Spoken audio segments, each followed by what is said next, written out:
event today. We're very happy that you're all here in Glasgow and also to our viewers online. We will talk about the implementation of the Paris Agreement's third long-term goal, which aims at making finance flows consistent with a pathway towards low greenhouse gas emissions and a climate-resilient development. Development finance institutions such as national development banks and multilateral development banks play a crucial role in this regard. And public development banks' annual activity amounts to $2.2 trillion of investments, representing over 10% of global investments annually. So MDBs and public development banks committed to align their activities already in 2017 with the Paris Agreement. And we want to today discuss where this process is actually at now. And we will start with a keynote by Paul Watkinson, Senior Advisor to the French Delegation. Paul, we're very happy to have you here as a speaker and to give your insights on how the Paris Agreement goal was negotiated. Thank you. Thank you very much, and thank you for the good afternoon to everybody, and thank you for the invitation to say a few words at the opening of this side event. If I go back, I've been part of this process in the UNFCCC for far too long, more than 2 decades now. And if I go back to the earlier days, we had a long debate on finance, which was almost always seen as how much money is on the table to support action in developing countries. It is an essential part of the balance we found. It's an essential part of making the convention work, and then the Kyoto Protocol, and now the Paris Agreement. So it's been an essential part of our work for a long, long time. But I think it was seen in rather simplistic terms in our negotiations for a long, long time about essentially how much money is in a fund on the table. And we've moved, and that was a part of it. We developed much more. And obviously the agreement we finally reached in sketch form in Copenhagen and then in decision form in Cancun to create a green climate fund, to create a standing committee on finance to help us deal with these issues, to have an overview on financial flows, was a key step in allowing us to work much more on this question of finance under the convention at the time. But when we came to negotiate the Paris Agreement, it was also clear that the financial component was going to be a much wider part of what we needed to put together to get the Paris Agreement in place and to make it deliver over time. And so what became the section on finance, but also what became Article 2.1c, were very important parts of our preparation. Now, if I look at how those came together, first of all, let's put it in the context of the wider objectives of the Paris Agreement, because it does 4 things. It sets the cap, where we're going, the direction of travel, well under 2 degrees, and above all, 1.5 degrees. And that is increasingly seen as a reference, I think, by all countries and all actors on climate change. That is a very, very powerful thing. We, of course, let governments set their own targets, the nationally determined contributions, but we also put in place centralized rules to track, to have transparency, and to know what is happening, and to raise ambition regularly over time. But we also put in place a very large block, which is around cooperation and collaboration, including areas around the more traditional parts of public finance, the role of green climate funds and many other actors, but also the wider mobilization of cooperation and collaboration, including what we put in the action agenda and now the Marrakesh Partnership. So within that, the place of finance and transforming financial flows was a very important part of our consideration. And I think the first thing we did when putting this together was to decide that this should actually be an objective, what the Paris Agreement should help deliver. It shouldn't simply be parties shall transform financial flows. That would be a very nice thing to say, but it's not very operational. It's at the aim, one of the aims itself of the agreement is to bring about making the financial flows consistent with this low greenhouse gas and climate resilient development. Now, putting it in that term was a very deliberate choice we made. We made it during the second week as the agreement was coming into it was getting clearer and clearer how it would work. And it was not intended just to highlight the importance of this, but as I say, all of the action in the agreement, all of the type of actions countries are taking, all of the actions that the collaboration around there is making between the multiple actors, not just states, but the other partners, non-state actors, but other operators, is contributing to that as a goal. I think that is where we are now. How do we make this truly operational? And that's why I find it very, very rewarding what you're doing here in this initiative, the workshop, this event, and the others you're organizing this afternoon. Very much looking at how the multilateral financial institutions, as you say, the development banks, bilateral, national, the multilateral, are really working to make this, put this at the heart of their operations. So what began as one of the shortest bits of text in the Paris Agreement, it's 1.5 lines. I think it is now about making that real in your actions, in the way you're implementing it, through your cooperation, through the methodologies you're putting in so that you can really understand that, and turning it into the real financial support that you're providing. So we're going from the early days in what I would call rhetoric of our negotiations. We need more support, we need more action, to the days when we started putting some concrete tools such as the Green Climate Fund and the Standing Committee, to now really looking at making this operational across the board. And of course, it's not only what you are doing in the field of public finance, it's also in private finance, really aligning that private investment also. And that's where the public investment that you are mobilizing through networks such as IDFC, through all the members that you have, and their operations and their decisions are also having this huge influence on where private investment is going to go as well. So this is taking us, as I say, from this early declarations of need to something which can really drive that transformation. And it's in there because it links back to our goals, and ultimately the goal of keeping warming to 1.5 degrees and enabling us to make that transition to that low net zero by the mid-century, and also, of course, resilience, because that is a vital part of what we have to do. Thank you for the chance to say a few words this afternoon. Thank you, Paul, so much for your introduction to this, a very complicated but also very interesting topic. And I would hand over to Aki Kachi, who will present a... I think it's first Aki, but we'll see how it works with this with the slides.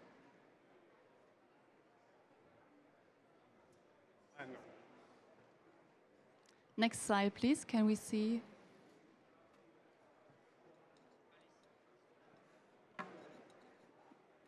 Maybe.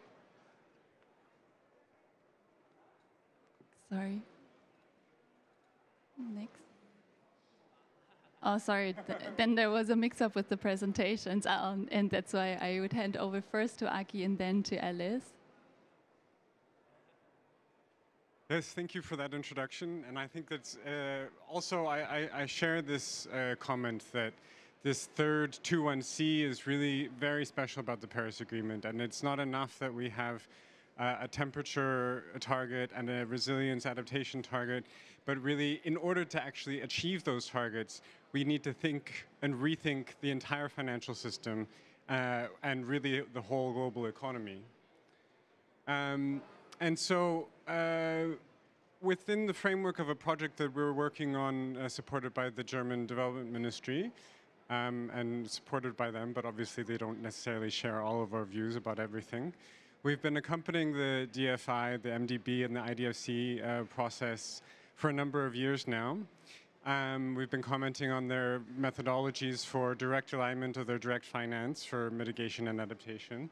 And really the next step that they've been coming along with is intermediated finance, and what do you do about the counterparties, and how do you evaluate who you should work with?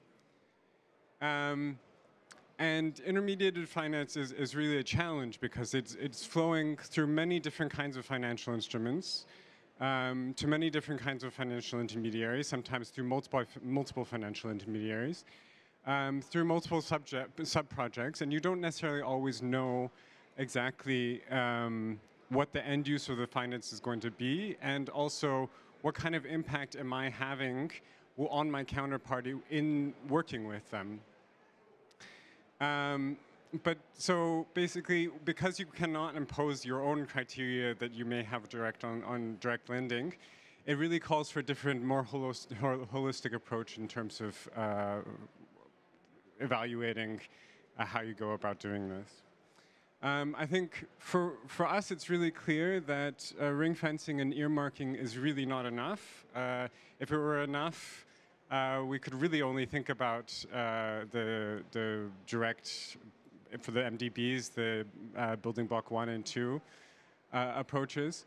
But considering that capital is fungible and a lot of green finance is done on more concessional terms, you're affecting the overall cost of capital in your financial intermediary that you're working with.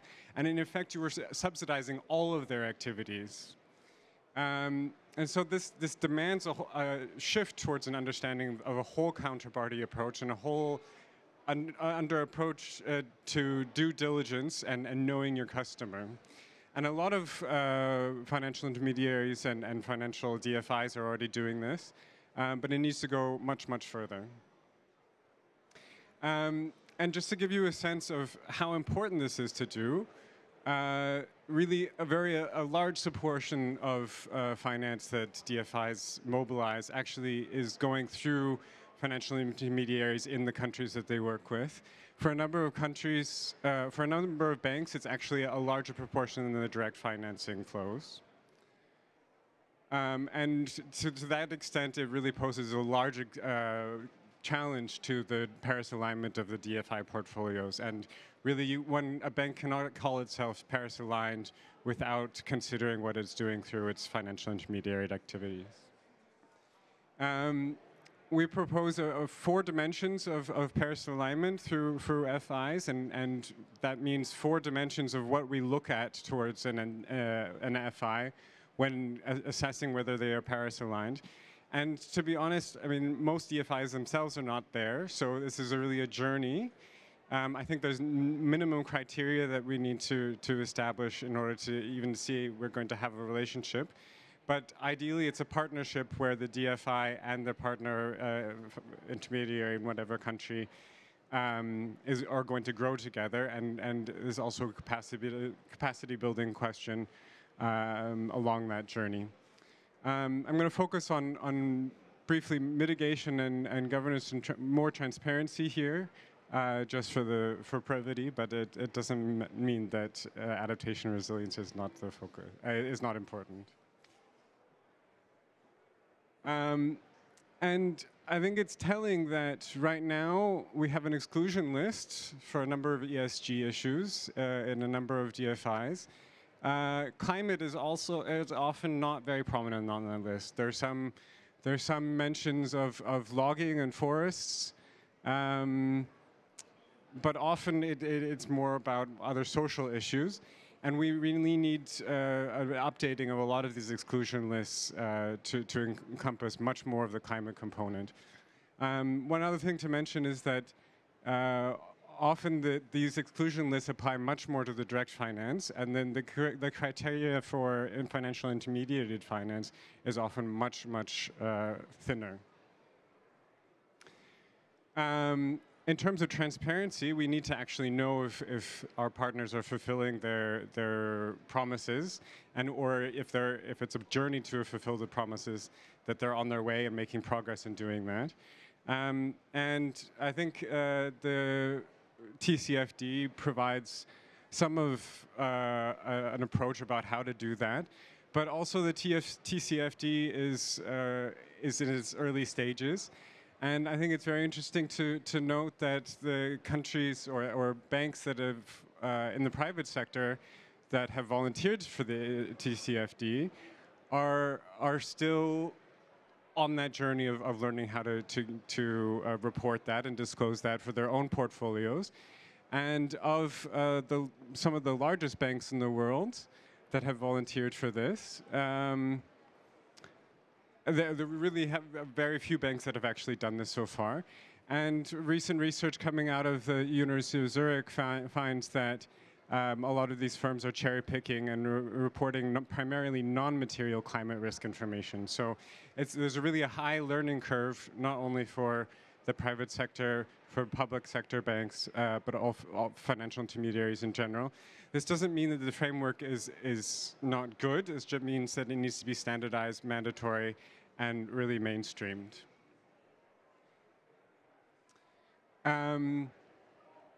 But basically, based on an assessment of a potential financial intermediary, we find that there may be different categories of cooperation that one might suggest. If the FI is really not ready to commit to any kind of Paris alignment, then obviously one shouldn't work with them. But depending on where they are on this journey in terms of Paris alignment, one can move along this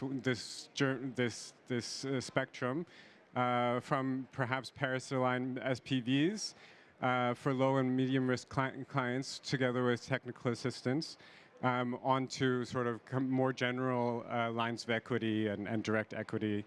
But it really, one needs to be careful about what kind of counterparties we're working with. And that all starts with a commitment and a shift with technical assistance, capacity building, and due diligence and transparency. And just very briefly, I want to highlight a very interesting example from the private sector, which I found actually very encouraging. Alecta is a large Swedish pension fund, and they learned that they were participating in a large green bond fund that, run by Amundi. Amundi was considering buying a green bond from the State Bank of India, which is also involved with financing a large coal mine in Australia through the Amundi group, Adani group. And this concern prompted the CEO of Alecta to speak to the CEO of Amundi and say, this is a major issue, you need to speak to the State Bank of India because we don't want to be buying green bonds from a financial institution that's financing one of the largest coal mines in the world. This is a problem that can't be in this fund. I don't care what the criteria of the green bond is, but our due diligence in terms of what our green bonds do and with whom we work with means that we can't work with them. They're not the only one. There are a number of other asset owners and asset managers that have said this, and it led to Amundi not buying the green bond from the State Bank of India, and this is an approach that a number of development banks and DFIs have not yet mainstreamed in their work. I mean, I think there's a lot of finance flowing in this direction in a lot of good directions, and the finance that the World Bank Group, the EIB, and the KfW have mobilized for the State Bank of India is earmarked for good things, renewable energy and energy efficiency. But there is still a lack of sense of what the whole entire counterparty is doing, and so yeah, there's quite a ways to go still on this journey. Thank you. Thank you, Aki, so much for your presentation on counterparty alignment, or a framework for that. And now over to Alice, who will present a framework for the operationalization of the IDFC members. Thank you very much, Alexandra, and thank you very much, everyone. Thank you, Aki, as well for your insights on what is today one of the key frontiers of alignment and what will be a key area of work for financial institutions who are committed to Paris alignment. I will now present you what is and what aims to contribute to the concrete implementation of IDFC commitment for Paris alignment. As indicated by Paul in his keynote speech, there is a need now for IDFC members as well as all financial institutions to walk the talk and now move towards the implementation of these Paris alignment commitments. So As many of you already know, IDFC members have been very much committed to support mitigation and adaptation for a number of years right now. But in 2017, they're also committed to be Paris aligned and to make financial flows consistent with the Paris Agreement goals. They did that in partnership with the MDBs, the Multilateral Development Banks.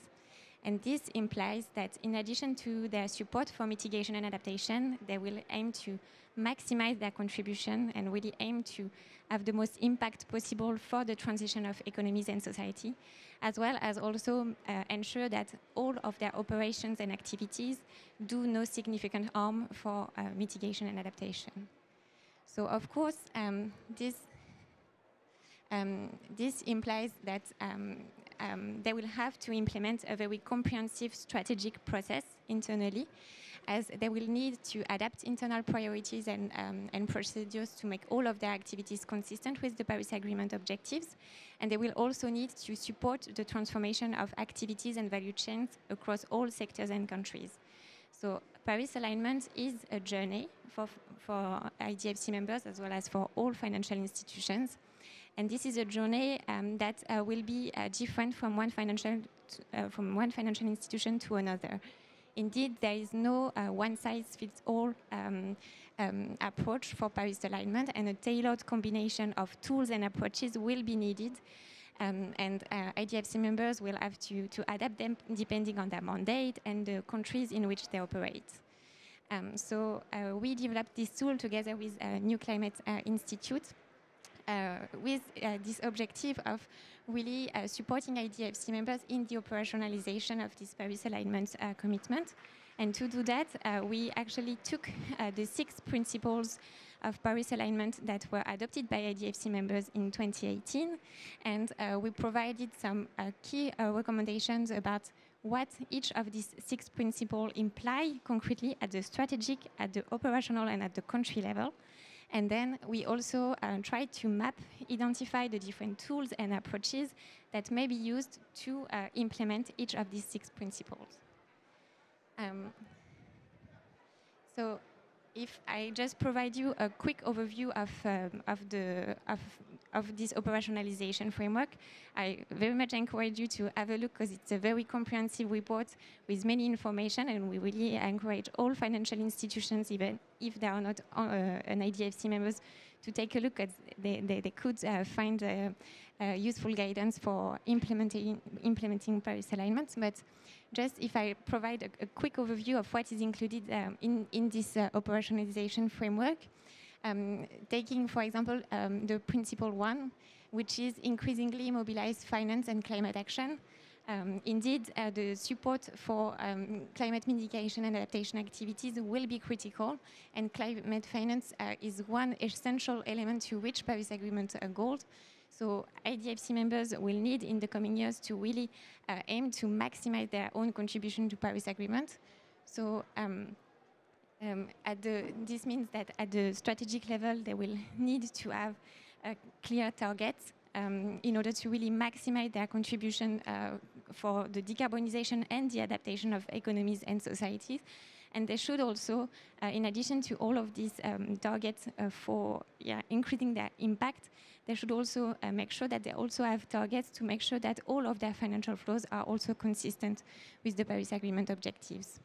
And in addition to that, they will need to adapt different tools and assessment methodologies to also ensure that they are able to make sound investment decisions that really aim to maximize impact towards this transformation of economies and societies.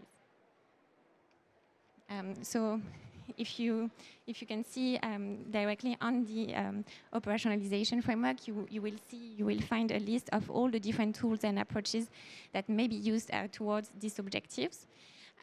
So this may include, for example, at the strategic level, the adoption of a specific climate finance targets. A number of IDFC members already have one. But this may also include adopting qualitative or impact objectives as well. This also implies at the more strategic level having a clear definition of what adaptation finance is, of what mitigation finance is, and reporting for climate finance. The second principle that was released by IDFC is around the support for country-led climate-related policies. And indeed, with their public mandate, IDFC members are in a unique position to really support the development and the implementation of country-driven strategies to really contribute to the Paris Agreement objectives. And so in order to do that, IDFC members will need to ensure that their strategies and assessment framework are adapted and respond to investment need of country partners. And they will need as well to develop and use a number of new tools and facilities to support the countries with the development and implementation of these climate goals. Moving now to Principle 3. Principle 3 is around the mobilization of private finance, and this will be key as well if we want to achieve the levels that are required to meet the Paris Agreement objectives. And to really contribute to this objective, IDFC members can build on the key role that they can play in understanding and really bridging the local and international private sector's interests and needs.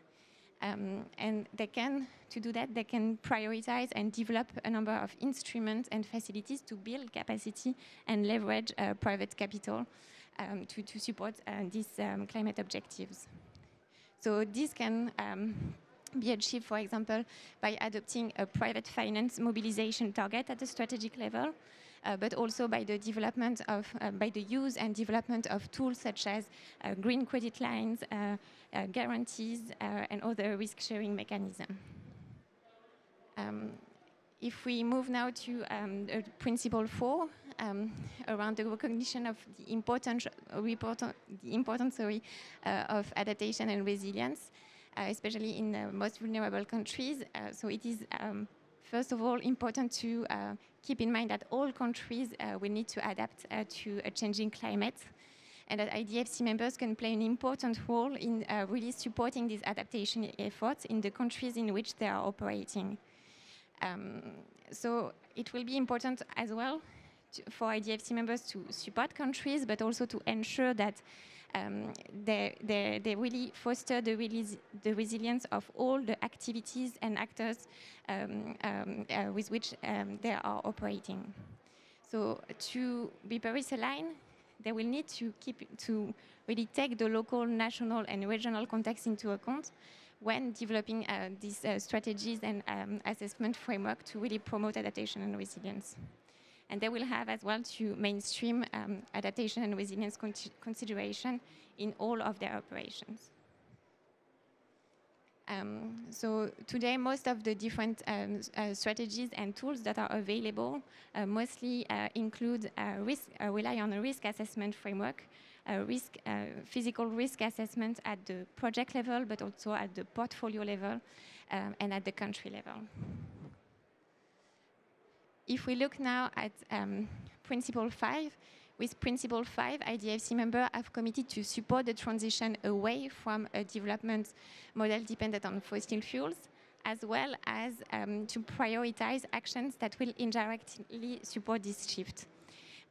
So in order to achieve this, they will have to develop strategies and assessment framework to assess and support the decarbonization of energy supply and use as well across all sectors.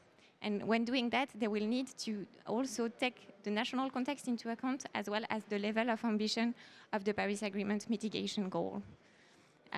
So this will imply really to mainstream energy transition considerations into all daily operations.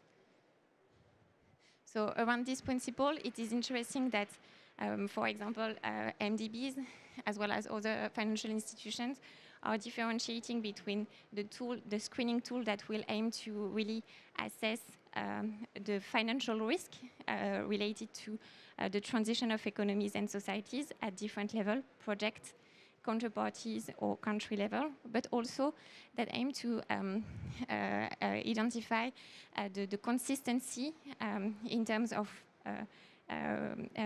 real economy with the Paris Agreement mitigation objective.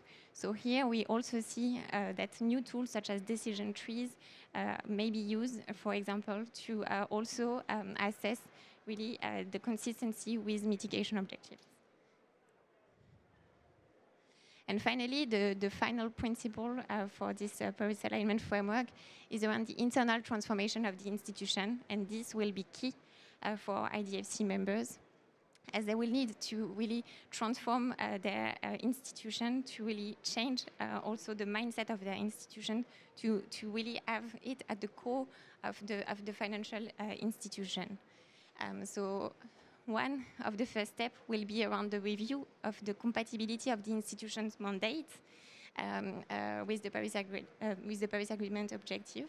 And it will be key as well to have the senior management make institutional commitment towards Paris alignment. And a second step will be, of course, the adjustment and adaptation of all the incentive structures and support system internally. So I will leave it there. And yeah, I very much encourage you to have a look at this operationalization framework, which include the review and recommendation on all the different tools that are already available and that can help IDFC members, but also other financial institutions, start the alignment journey today. Thank you. Thank you so much, Alice.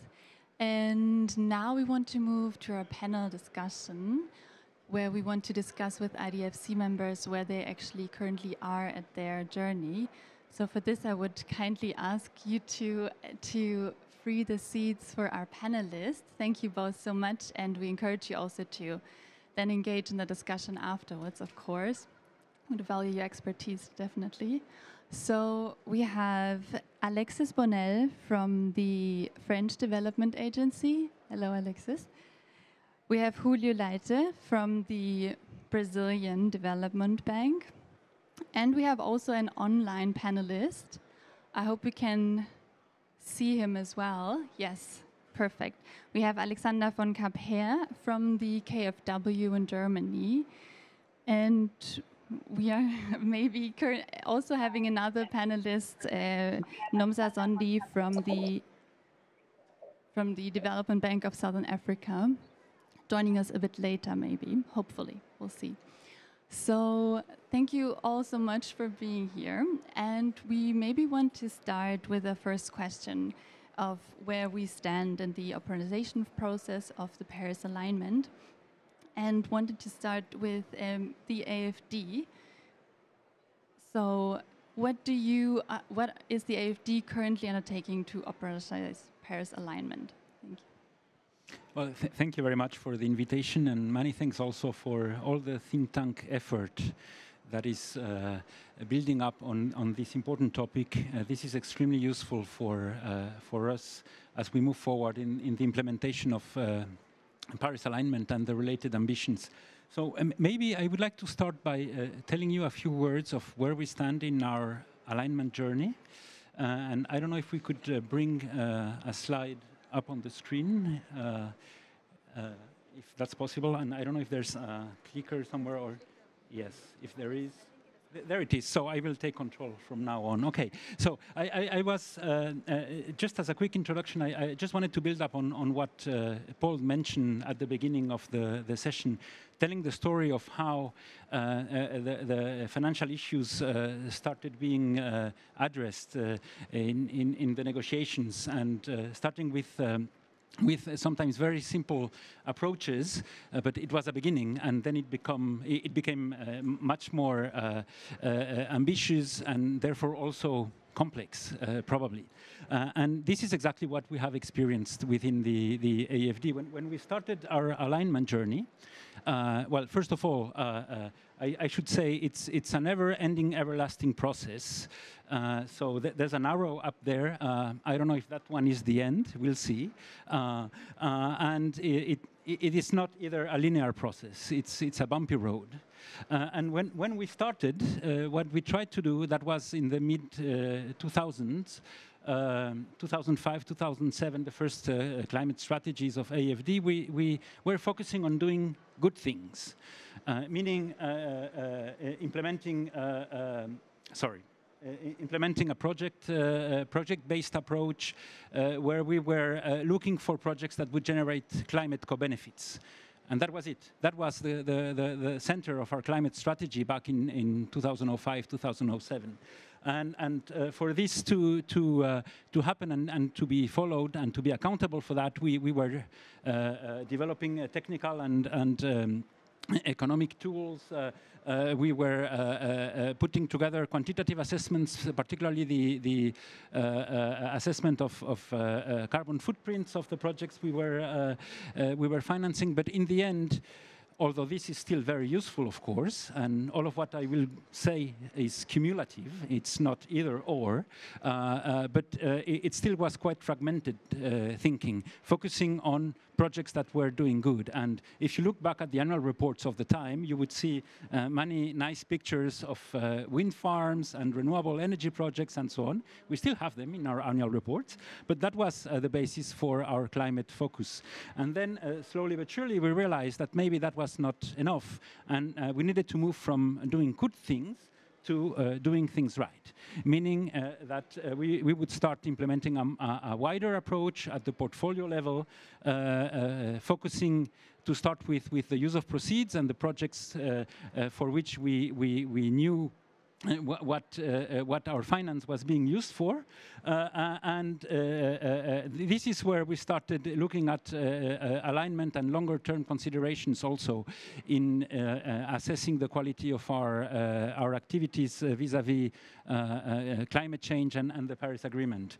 And in this regard, this is when we started moving from targets in terms of climate finance for the amount of finance that generates climate co-benefits to additional targets on making sure that the entire portfolio is compatible with the objectives of the Paris Agreement. And this is when we added to a target of 50% of our finance that generates climate co-benefits to an additional target of making sure that all of what we finance is indeed compatible and does no harm to the Paris alignment, to the Paris Agreement goals. And then the next step in this journey has been to look also at not only the climate situation of the projects that we finance where we can, when we know what the use of proceeds are, but we also started looking at something that was a loophole in our approach, which is looking at all the non-earmarked finance that we are providing through credit lines, non-earmarked to financial intermediaries, but it could also be corporate funding or budget support. You don't always have a precise knowledge of where this finance that you are providing is going to. And this is when we started looking at counterpart alignment. And I could say that somehow this is when we started implementing also a whole of institution approach, trying to really integrate climate in all the areas where we work and have it embedded as a lens through which we consider strategies, activities, and operating modalities. I would say this is basically where we stand now. But we see further steps in this journey. And maybe in the second part of the session, we will be able to get into more of that.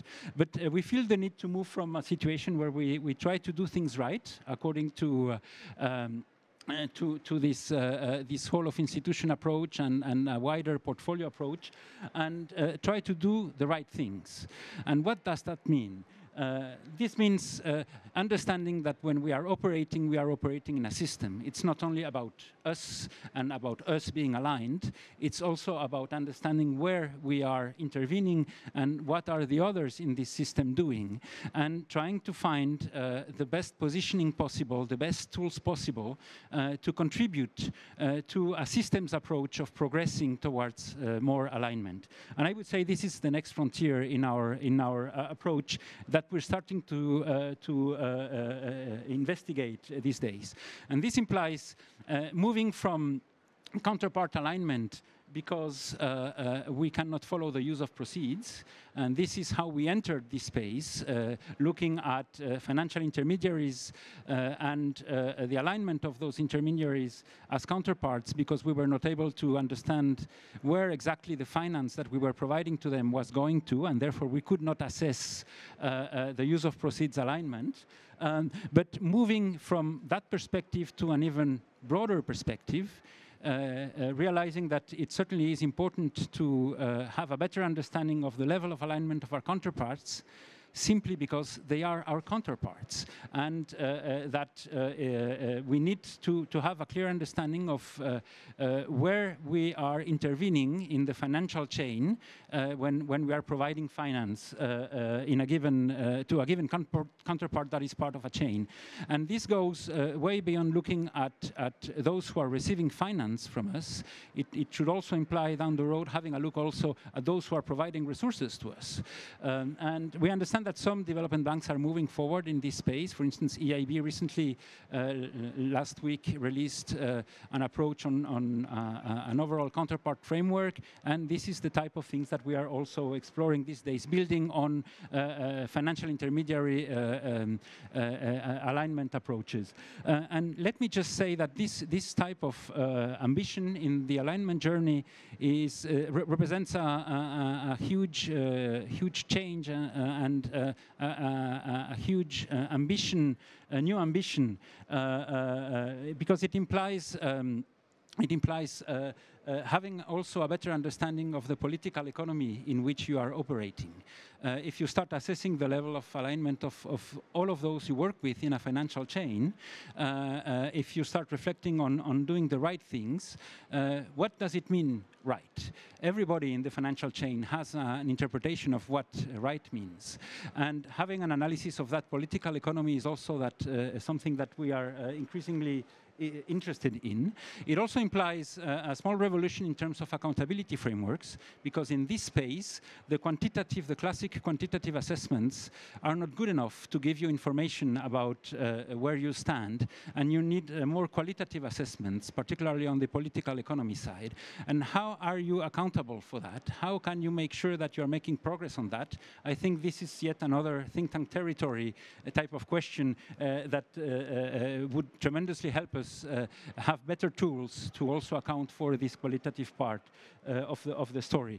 And down the road, all of this would imply having an extended vision of our corporate social responsibility if we start getting interested into the system in which we are operating beyond what we are doing or what we are doing with our counterparts. We are not in that space yet. This is a space we are just starting to scratch the surface of this. But I wanted to mention that as part of a journey, there are things coming up, and today we are focusing more on the alignment of counterparts and particularly financial intermediaries. And I would say that this focus today is at about here in this journey, and this is probably where I think AFD, for instance, is standing today. I think there's a second round of questions where I will be able to say a little more precisely about what AFD is doing based on the operationalization framework that was presented just now by Alice. So maybe I'll stop there for now. Thank you so much, Alexis, for presenting where the AFD stands currently. I would want to hand over to Julio Leite from the BNDES. Hello, good. Are you listening? Okay, just take out this earphone. So thanks so much, IDFC, for the invitation for BNDES to speak in this panel, and I compliment my colleague as well, and my virtual colleagues and my presential colleagues. As the member of AFD just said, is a journey, right? So is a long journey, and BNDES has more than 40 years of this journey since the bank has created this social environmental unity in the bank. So we are the first bank in Brazil to create an environmental unity dedicated to understand at that time the effects of the environmental operations of the bank in the social environmental agenda. And then the progress of the bank has been moving forward towards the climate agenda. So we kind of try to split the problems into three great sections. The first one is where the funding comes from, so the capital mobilization, so how the banks can access concessional fundings, grants from other parties to support our projects. The other part is the projects itself, so which projects we are willing to support, and what's the assessments of the projects that we do for supporting these projects. And the last part is transparency. So the policies, internal policies, and the transparency. So if you go to the first part, the capital mobilization, we in Brazil, we were the first bank to issue a green bond in 2017. $1 billion, mostly to fund the renewables energy sector in Brazil, wind power sector in Brazil. We were also the first bank in Brazil as well, the first financial institution to issue a green note last year, also to fund renewables energy in Brazil. So the renewables in Brazil is a very curious history in Brazil, because 10 years ago, you had 0% of our power energy matrix counted the wind power. And then today, as of today, we have also from 15 to 20%. So it was a 10-year program, very fast, and very well supported by the bank. So that's one thing I would like to mention. So going to the capital mobilization, we have the green bonds, the green notes. We are the manager of the Brazil Climate Fund, which is a climate fund funded by the federal government to support projects in that will deliver the cutting of emissions. We are also have been accredited by the Green Climate Fund 2 years ago, and we are applying to make the first round of investments by GCF in Brazil. But we, since last year, we are mainly focusing in trying to bring the private sector capital to bridge the SDGs and bridge the NDCs together in a blended finance with BNDES and the private capital. So that's our line with the capital mobilization. The capital projects, the parts of not the capital projects, but the problems of the projects, we created 2 years ago a big area, a big division in the bank, actually 3 divisions, to develop and to support projects in sanitation, renewables, urban mobility, to understand how we could develop faster and more climate resilient projects in Brazil. So we have a large pipeline, and the idea is to bring this capital, this commercial capital, to blend with BNDES capital to support these projects. And related to policies and transparency, we just launched last week here at COP the NDC portal, so which is a website portal, which is the main contributions of the bank for the Brazilian NDCs. So the idea is to enhance that next year, but is a kind of transparency that we'd like to.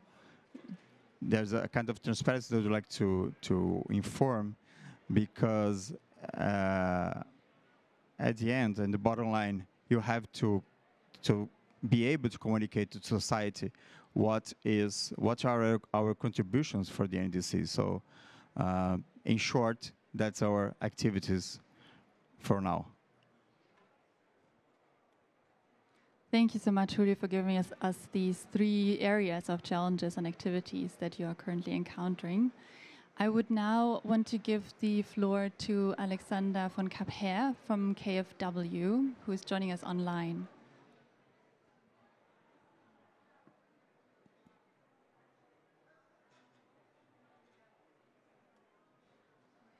Is the audio working? Yeah. Can you hear us? Oh, perfect. Yes, hello, can you hear me? Yes. Okay. Yeah, thank you very much for inviting me to this panel and for the already very interesting statements. Yeah, Paris alignment is a very interesting issue and how to operationalize it. I think we've already a couple of events on this question during this COP and also during the last COP in Madrid when we had the first experience of an IDFC pavilion. And I mean, the subject has so many dimensions. Sorry, no, my phone is going. That's of course the problems of life. So sorry. I was saying the subject has so many dimensions that when you ask the question, how does your financial institution put the Paris Agreement into practice, you never get the same answer twice, right? I mean, the issues are pretty much the same, like already presented by Alexis and by the colleague from BNDES. But I mean, already Paris Agreement means different things for countries, for financial institutions, and for private sector companies. But even if you ask, let's say, 2 IDFC members or 2 multilateral development banks, there isn't one standard solution. There's not one clearly specified way how to translate the Paris Agreement into practice. Each of our institutions has its own specific context, in the historical background, or different administrative or political environments. So this is why I'm very thankful, or we as KfW are extremely thankful for the IDFC peers, and we will also listen to NOMSA and DBSA after my intervention as well. So since 3 or 4 years now, we've been able to share good practice with the IDFC peers and also with the multilateral colleagues, of course, to exchange on how to tackle these questions. And we are also very thankful to the think tanks like Germanwatch, I4C, and not to forget, of course, CPI and also the NewClimate Institute and many more, WRI and so on. So some of which are present here on the panel, because you come up with a framework like presented by Aki and by Alice, but also other studies that you've conducted before, sometimes especially for financial institutions, and you developed and showed us ways how to put Paris alignment into practice, right? So when I want maybe to say something more specific about KfW is then maybe the special thing about why KfW is also a special animal is, you know, KfW is composed as a group of different activity fields. You know, we have the development finance, which is maybe comparable to the French AFD more or less. We have also the domestic finance. We also have commercial finance. So it is a big group, and when you want to change such a big institution, you don't only have to change the processes or the strategic goals for the development part, but also for the rest of the group. And yeah, so 2 years ago we started on the group level a so-called Roadmap Sustainable Finance, so a group-wise working group, which was working on the strategic target system. So now we've introduced SDG contribution, Paris compatibility, and also the aim of top positioning and sustainability ratings in the KfW strategic target system. And last Friday, here, two colleagues of mine presented at the IDFC pavilion the Paris-compatible sector guidelines of the KfW group, including strengthening of the transformative technologies in line with GHG neutrality, exclusion lists, or phasing out of GHG-intensive technologies. You also have, of course, now strengthened ESG risk management on the KfW group level, impact measuring such as SDG mapping and GHG accounting. Well, we have also, of course, now the need to comply with EU taxonomy regulation and TCFD already mentioned by Aki. And last but not least, reporting and communication. Right, so all this now has been transformed into a new program and a new working group called Transform, with a capital SF in the middle of Transform, SF for Sustainable Finance. So this also will last, I think, until next year, and which will definitely transform KfW as an institution. And in addition, in the development finance part of KfW, so the KfW Development Bank, we have started 2-3 years ago a vast process called climate mainstreaming. Not a very original title, but one of our guiding principles was this bullseye, the green circle graphic presented by Alice. And maybe just 2 sentences on that. Before this climate, finance, climate mainstreaming, we stood maybe at the arrow, at the beginning of the arrow that Alexis showed. So we were doing definitely good things, at least some good things. Climate finance was already part of our, almost half of our overall portfolio. But the climate assessment was just a standard annex of the project appraisal reports sent to our ministry, the BMZ, or to our internal credit risk committees. But it was rather a risk-avoiding approach. And now we've totally changed this, deleted this old annex.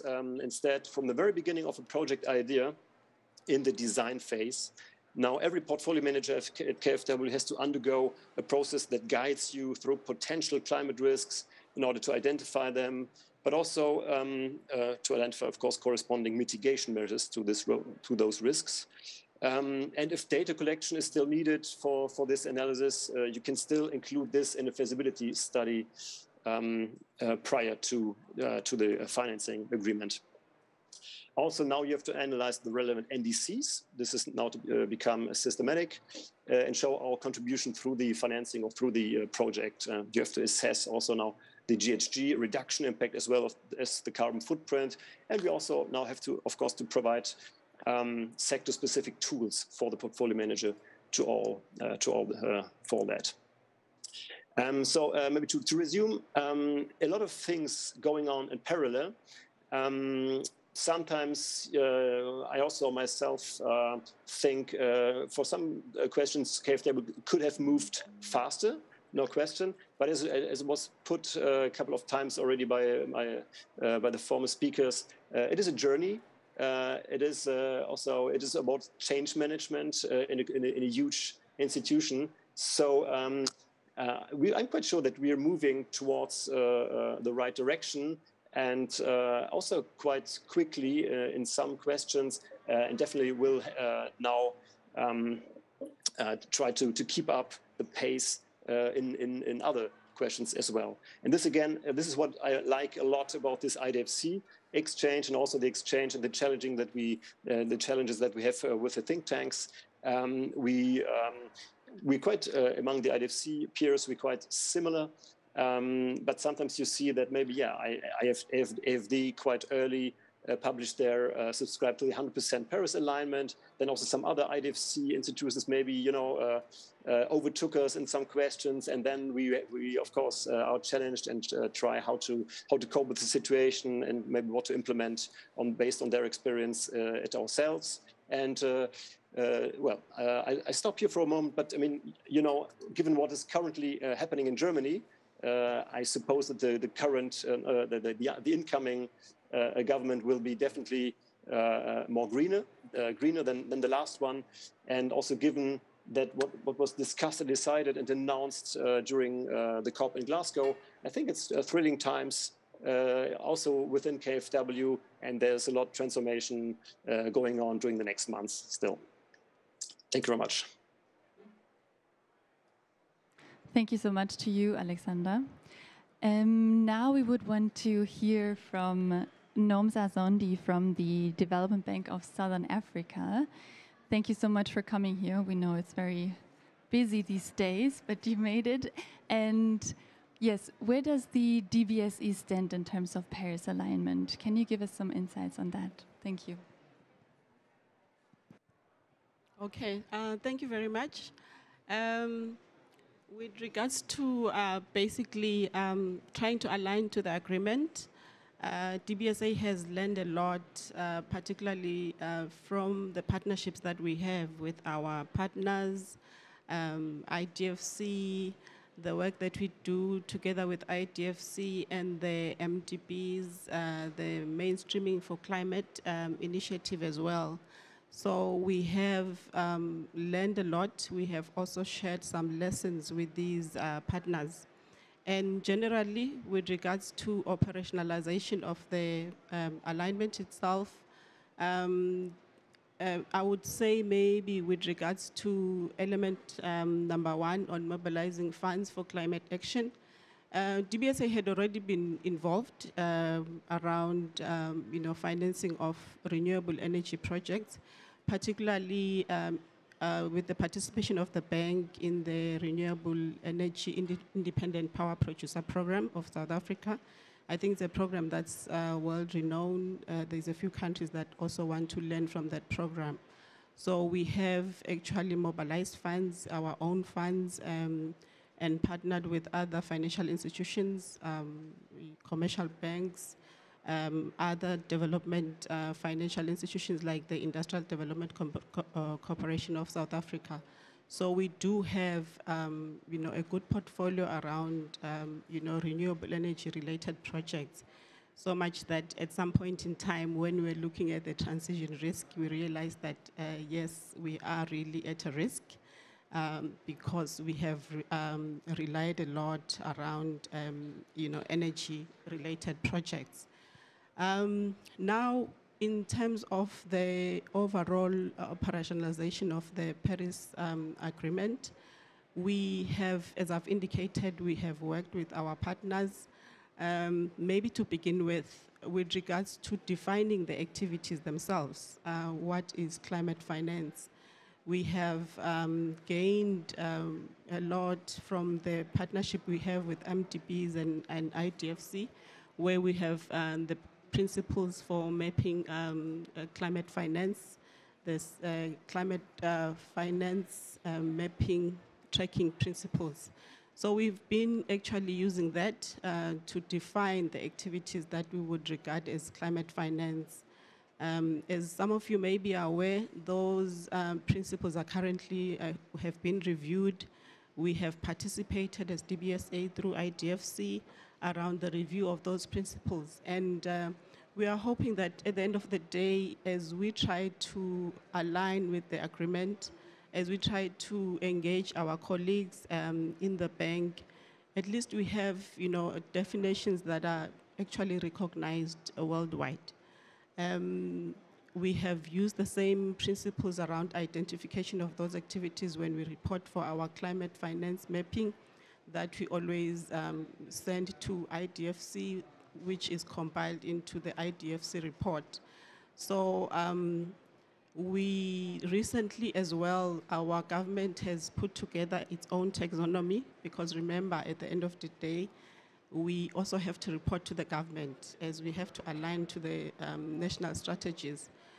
What we noted is that basically the taxonomy that the government has put together is actually also aligned to the international definitions, which is good for us because then our data that we provide to the government, we provide to IDFC or any other place where we report would actually be compatible. Another requirement around Paris alignment is the actual, accounting for the greenhouse gas emissions that are averted when we finance the, climate projects. I would say that we've had challenges around that, particularly because when we compare ourselves maybe to other counterparts at IDFC, we realize that we are a little bit behind, but we have benefited a lot. All along, what we've been doing, because we also partner with the Global Environment Facility as well as the GCF, so we've been using their methodologies, the requirements that they have put forward with regards to GHG accounting, and as we develop projects and submit, we would actually follow those methodologies. But then we want to adopt our own methodologies, including GHG accounting, climate risk analysis as well. So what we are trying to do now, we have benefited, as I've indicated, for the Climate Mainstreaming Initiative. They have actually partnered us with IFC. They have a CAFI tool that they use for GHG accounting and also just measuring the impact of climate-related projects. So we want to pilot that tool.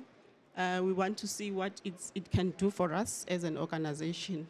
At the same time, IDFC is in the process of developing its toolkit to assist its members to ensure that those that do not have may look into adopting those tools. So we've got two methodologies that are actually we are trying to pilot. The CAFI tool, we're hoping that the IDFC tool as well, when it comes out sometime next year, we will then be able to see which of these two we can adopt, maybe customize it to our own environment, or even in some cases we may decide that we actually adopt both of them if they complement each other, because as I indicated, they may have, be able to give you maybe information for different reporting targets. So with regards to GHG accounting, that is where we are. And then some few years back, we partnered with AFD. We looked at the risk around, transition. And from that report, the transition risk was very prominent, clearing. And as I indicated earlier, we depend a lot on energy projects. So we basically, it actually helped us to try to put together some initiatives that would help us to attend to this particular risk. So as such, we have actually developed our own transition risk framework, which was actually approved at board level. It basically guides us with regards to putting in funds for climate-related projects. As maybe I should indicate, as an economy in transition, a developing country, we just want to make sure that our transition is just. It ensures equitable access to resources, creation of jobs, and so forth. And I want to say that at some point in time, yes, we've had activists at our gates, protesting around us financing coal-related projects.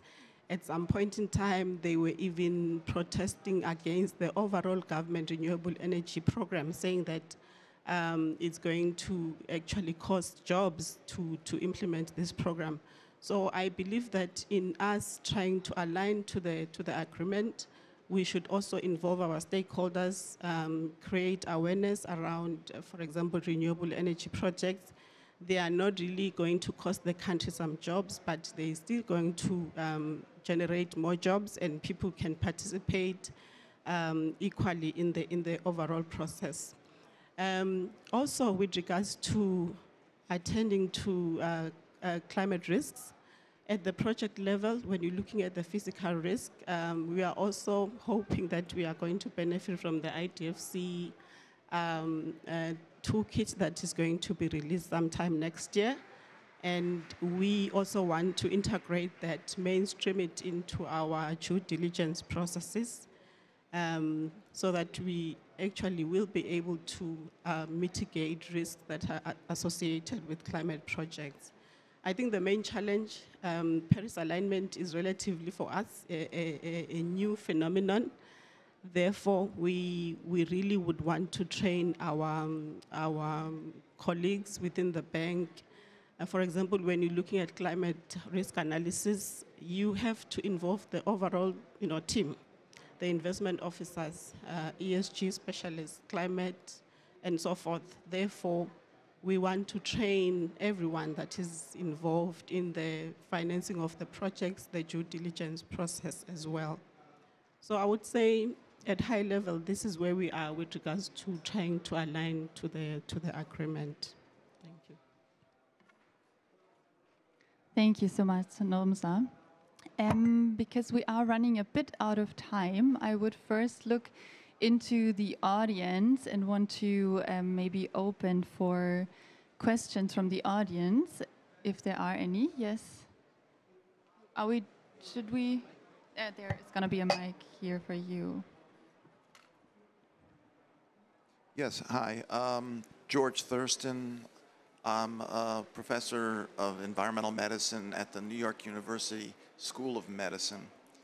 And I have two questions, two areas of questions. One is health. I see co-benefits mentioned here and there, but what mitigation measures you fund can make a big difference in their effects on health? I mean, I'm just trying to think of an example, but if you change over the fuel type from residual oil to electric, that would have positive health benefits. But if you get money and you seal up a building with caulking and windows, and then you increase the transmission of, let's say there's a pandemic, and you spread disease more by sealing up and making coffins out of these buildings, but you save energy.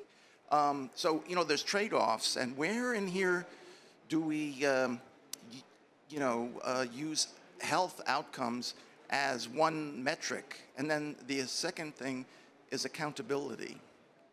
There seems to be, in this COP system, no accountability. It's promises, and no accountability. But I think financial institutions can apply accountability, right? And where is the accountability here to say, did you really achieve what we funded you to do? Is that going to happen in the financial world? Because it doesn't seem to be happening in the political world. Thank you. I don't know who wants to take those. They're easy questions, but.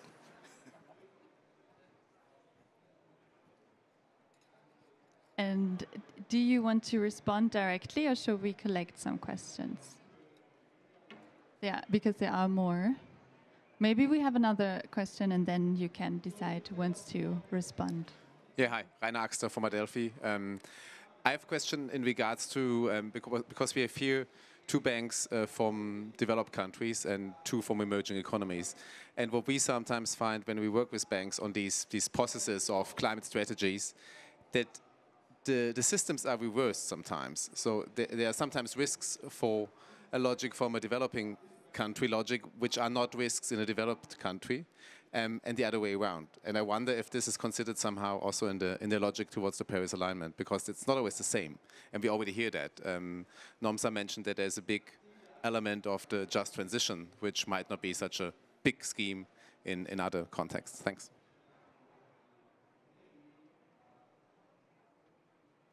Yeah, thank you. I would like just to ask one very simple question. You know that public banks always played a very important role when there is a crisis. I mentioned, for example, the fact that the public banks play a very great role, for example, in the French electrification, rural electrification. Also, after the Second World War, KfW was created for that. And the first country who got the loan from World Bank was France, actually. It was the first country to take this loan. So now we are facing a climate crisis. So I think that there is a very important role for the banks to do that. And I would like to quote Paul Botnar, who's here at this very panel, and say that for him, only public money can make the investment at the pace and the volume necessary to address the climate change. So I would like just to maybe to ask you if we as bank are conscious about that, in fact, that we have to be at the forefront of making all these investments.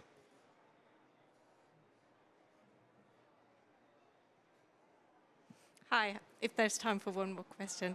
I'm Petra Scher from Recourse. We're a civil society organization. I wanted to, given that AFD on the panel, I wanted to bring up some of the statements that's come out of this COP. So one of them is on public finance and getting out of fossil fuels, which AFD signed up to, was led by UK, and a number of other countries have signed up to it, including Germany. And a few others. And I just wanted to hear from you, what do you think is the significance of these kind of statements for your efforts in Paris alignment, and perhaps also hearing from the others if we can see some other DFIs joining the statement.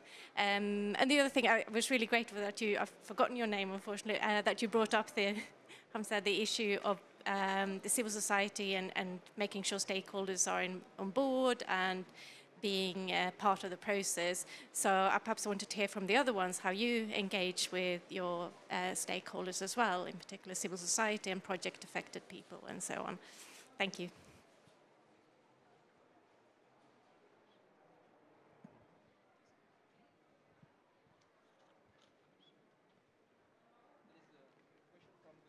Oh, there's also a question from the online audience. So there is a question from Martin Voss. He says, thanks for the informative inputs. Is KfW in any way disclosing the results of climate mainstreaming and risk screening publicly? If not on a project basis, maybe on aggregate numbers? Thank you so much. So there are many questions. Who wants to take on the first questions? Maybe we go by round. So with regards to the health co-benefits, where do you see health co-benefits being taken into account? Yes, Alexis? Thank you very much.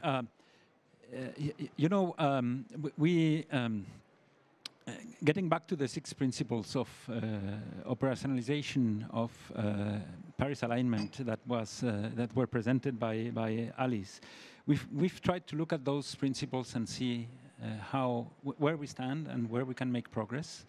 The first objective is about mobilizing climate finance, and we're doing a fair share of our work there with having a 50% target of all of our commitments generating climate co-benefits. That amounts to 5 to 6 billion euros of climate finance per year.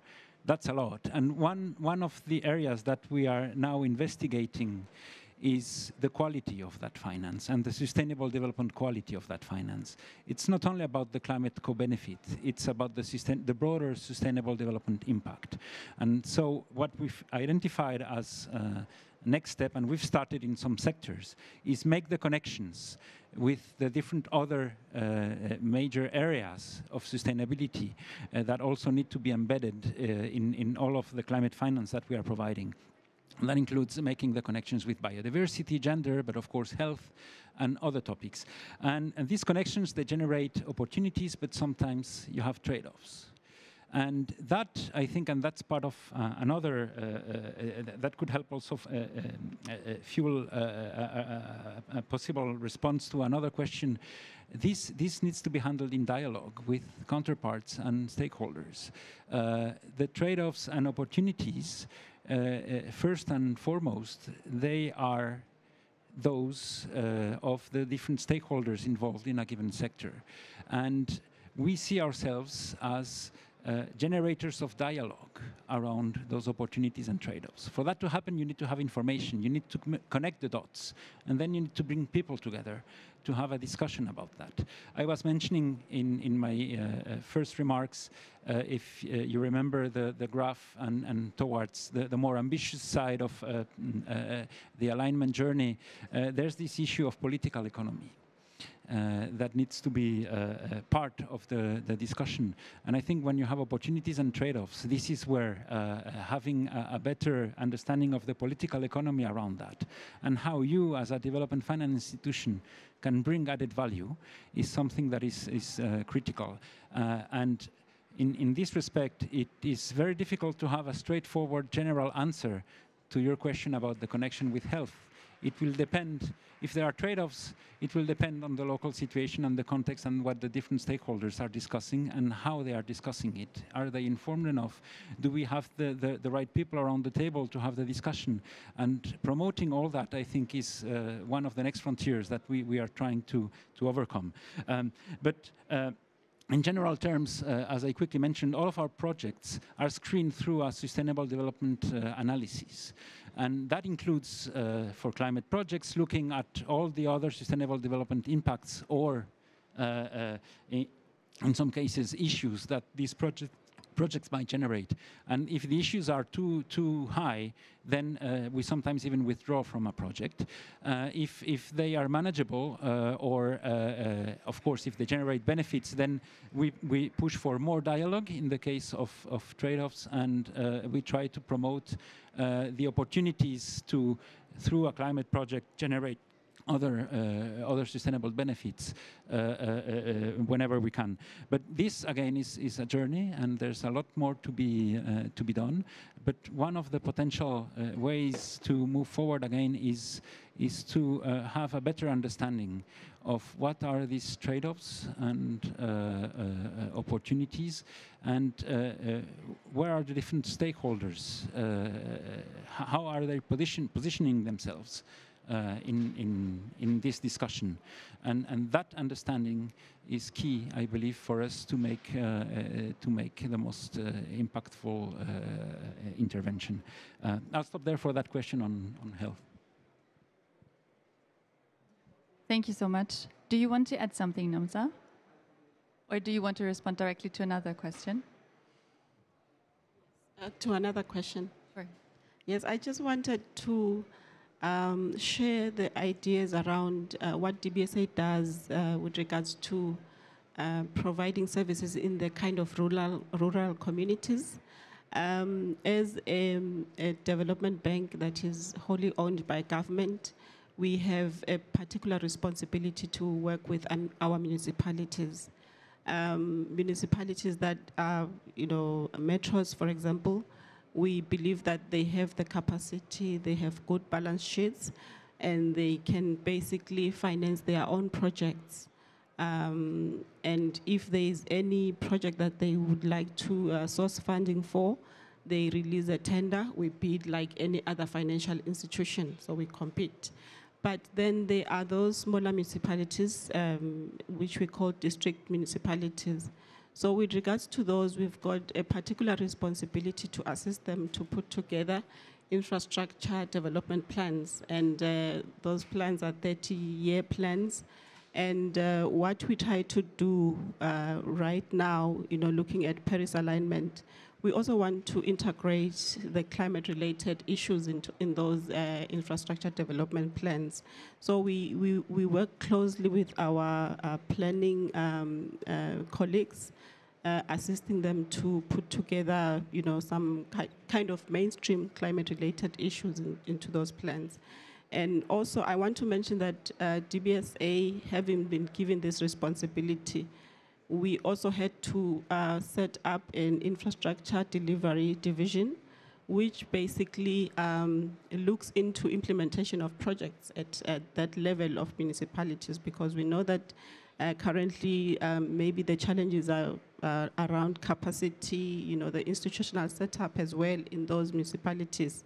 So this infrastructure delivery division basically, once the projects have been, the plans have been finalized, we help them to prioritize projects in alignment with the budget that they would have at a particular, time frame.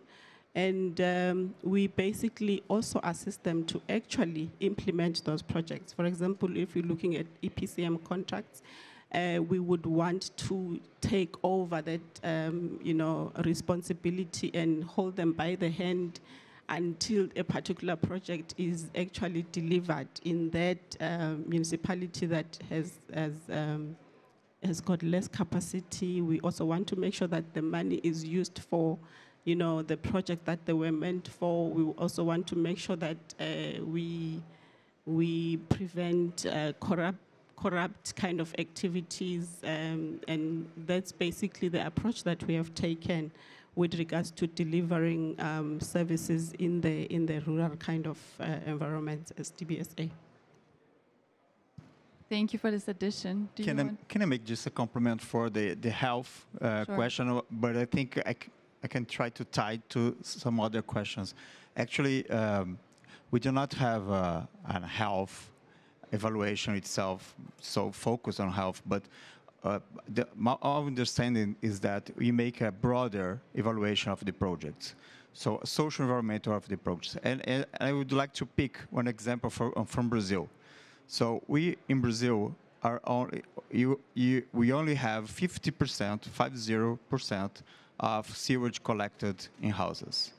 Okay, so what we're trying to do is to develop projects, good projects, to raise commercial capital, and together blended with a development bank public institution, concessional money, try to make these projects real. So the benefits for health are real, and we could not do that if you don't have this internal assessment about the projects, the internal effort to put the projects up, alive, to detail the projects.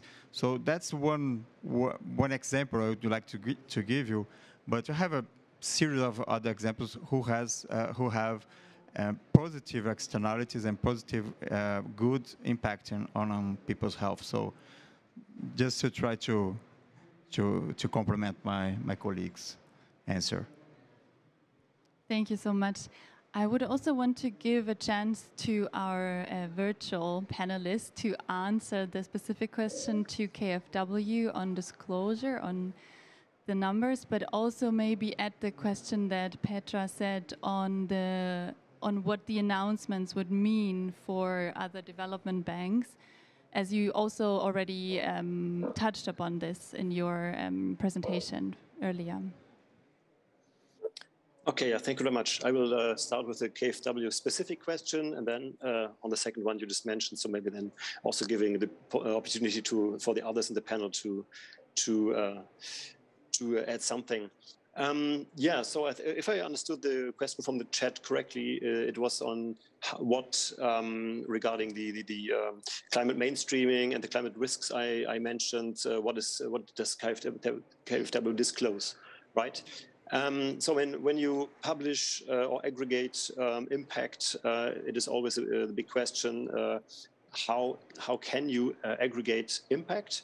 And I mean, in terms of climate finance, it is quite easy in terms of mitigation. You have, of course, the GHG reduction in CO2 equivalent, and with regard to adaptation, you can maybe measure how many people have benefited from the adaptation measures. So we've had positive co-benefits. So this is also published on a completely aggregated way by KfW every year in all our financial engagements. When it comes to climate mainstreaming, I mean, this is also quite a process-wise or also administrative-wise process, and also the climate risks. It is a bit difficult to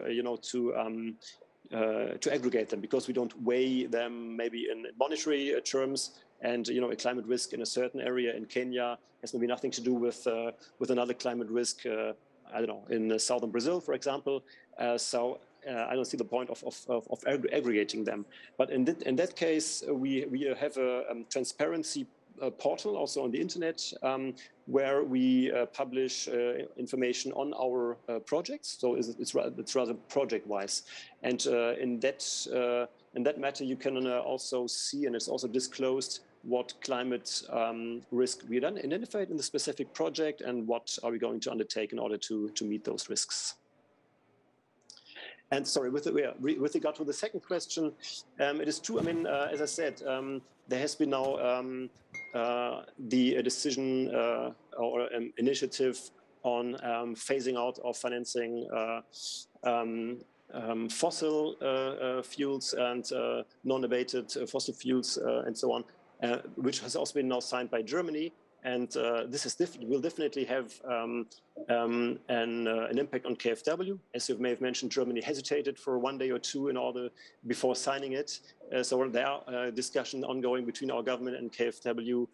And with regard to methane and deforestation initiatives, well, we have to make sure that they are not just pushed to beyond 2030 or to 2050, because we have to act, of course, now. This should not be only initiatives describing the future, but we have to make sure that this will also be included in the NDCs, in the updated NDCs, and reported on as soon as possible.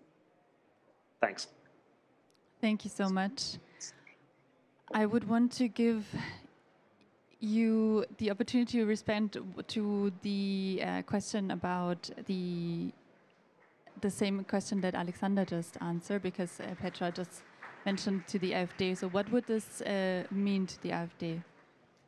Well, thanks. Indeed, I mean, getting out of fossil fuel finance has been on the table for many years within the IDFC and also the Finance in Common Summit, this summit gathering all of the public development banks of the world that was initiated last year in Paris, and then with a follow-up summit just a few weeks ago in Rome. And in all of these fora, of course, the issue of fossil fuel finance is on the table and has been on the table and continues to be on the table. When you look at the statements that have been made recently, including the Finance in Common statement, you see there that the Coalition of All Development Banks has clearly indicated that they have this objective of phasing out from fossil fuel finance. So the question now is, how and how fast? Some are advancing faster than others. It's to some extent context specific as well. Development banks are not the only ones deciding, of course. They work in a system, again, system approach that I was mentioning, and there is so much they can do in some circumstances. The fact is that we see an increasing movement of phasing out that is translated concretely in public development banks policies. That is the case within AFD, and we have recently updated our exclusion lists to really include all fossil fuels, including gas, from what we will no longer finance, with a few exceptions for mini-grid, hybrid systems, for instance, and things like that. But these are really context and specific situations. I like very much the question you're asking about what is this having in terms of impact regarding our counterparts and those we are financing, and it does have an impact. When we started working on the alignment of our counterparts, starting with our financial intermediaries, of course, the issue of understanding what is the level of exposure to fossil fuels of our counterparts is central. It was also mentioned just at the beginning of the session when the recent study on the alignment of financial intermediaries was presented. It is one of the key elements that we look at when we work with these institutions. And so far we have an approach that aims to be context-based again, and having an understanding of that level of exposure, the trends of exposure. Is it decreasing? Is it increasing? Does the counterpart have a climate strategy? How far advanced is it in its own Paris alignment approach? And we try to take all of that into account to adjust the type of operations that we can, or the type of support or finance that we can provide to these institutions. So yes, it is having an effect and getting to that level of discussion. And that is needed, again, if we want not only us as development banks to be out of fossil, but if we want us as development banks to fully implement what our added value is. And our added value is not so much that whatever we have in our portfolio is clean and out of fossil. Our added value is to facilitate and contribute to the reorientation of the rest of the financial flows towards a greener, low carbon and resilient investment. And you were talking about accountability. Indeed, the financial sector is improving a lot in terms of transparency and accountability. As KfW mentioned, in our case, all of our climate projects are available as well through an open data platform. We recently released our first TCFD report, giving you even more information about how we're managing risks and so on. That's fine, it's absolutely needed. More mainstreaming of that is needed.